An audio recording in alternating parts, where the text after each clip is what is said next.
think about, or if you can recall, when you got the notification that you were going to win, or that you were being given the Patrick Award, what was the first thing that went through your mind at that point? Do you recall? Well, it was a very strange situation. We'd been in Alabama visiting one of our boys. We were on I-65 just into Tennessee coming home. Cell phone rang, the wife answered it and said, "Bob, it's for you," and handed me the phone.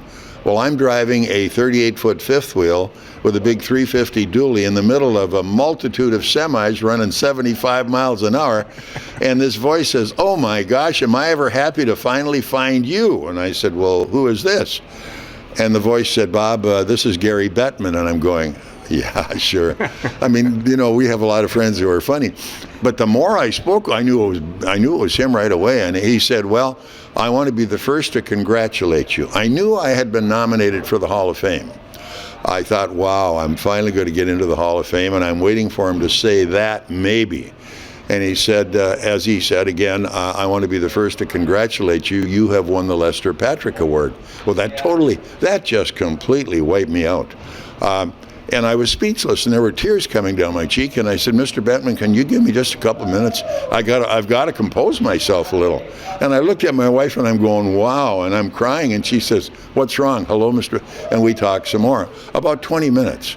I had a real nice conversation, and had looked forward to him making the presentation in Dallas until the labor stuff took it all away.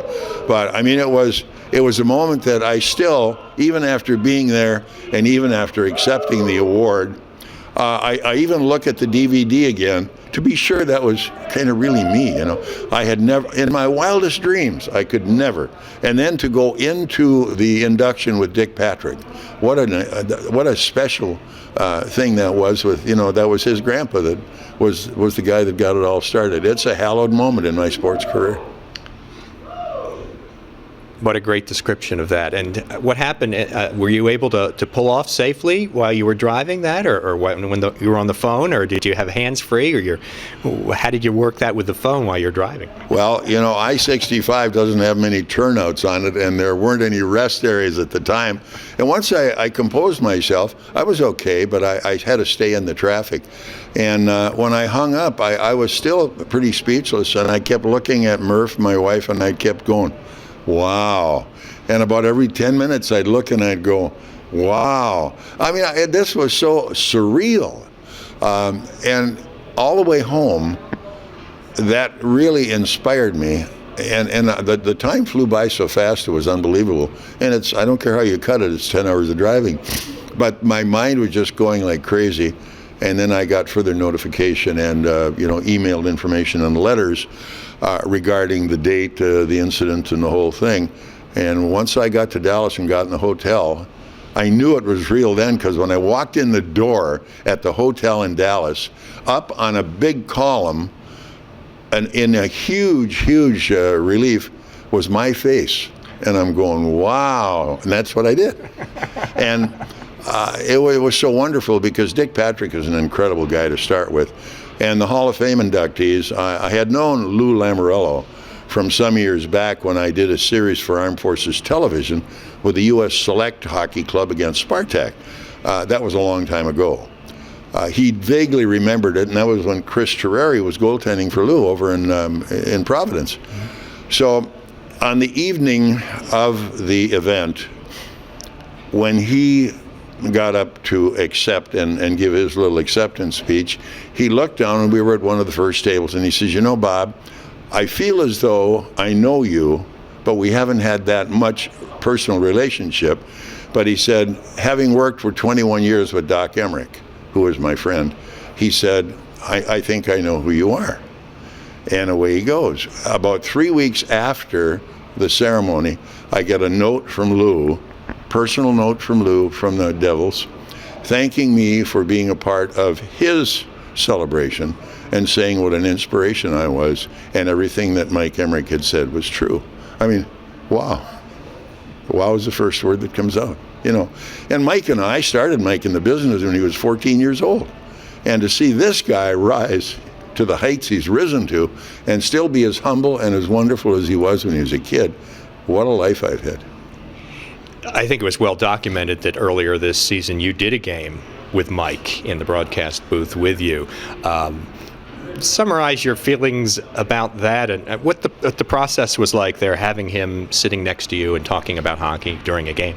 Well, years ago I had him on the air when he was a kid, and we talked a little bit. So Mike came to town. Fortunately, he was unemployed.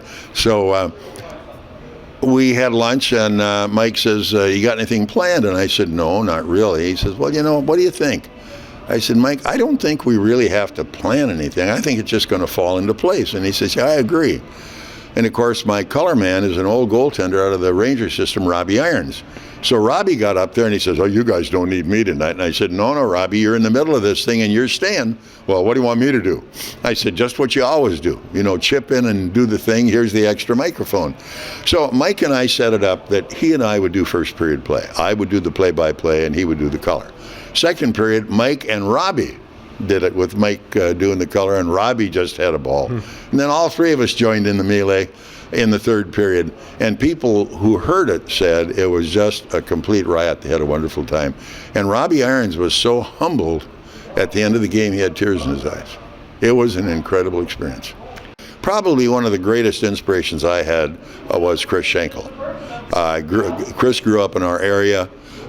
He spent most of his time around Fort Wayne, was involved in a lot of community efforts and sporting events.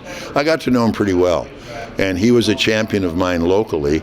And I looked at him and his personality and his delivery and his honestness and humility, and I kept thinking, boy, if you can be anything like Chris, at least personality-wise, do it. He was a real professional for many years, worked for NBC Sports. For all your years in hockey broadcasting and being with Fort Wayne Komets and doing all the stuff associated with hockey, give me one good story. Oh my goodness. You probably got a million, but give me one. One good story. Wow. I've got to really think about that. Well, one of the stories I remember came out of Des Moines when the old Oak Leafs were in the ECHL years ago. And we had a real tough kid by the name of Emil Gillis. And Bob Kelly was playing for Des Moines at the time. And Emil and Kelly locked up at center ice, and they're really throwing him. Nobody knew that Emil never wore underwear. And then those were the days when you had the braces on. And Kelly snapped his braces, and all of a sudden Emil's pants go down, and all he's got on is the jock strap, and the rest of him is clearly there. And after the game, I said, Emil, what were you thinking? He says, I just told Kelly, don't stop fighting now. Bob Chase, thank you very much for your time. I appreciate it. It's totally my pleasure. Thank you so much. Thank you.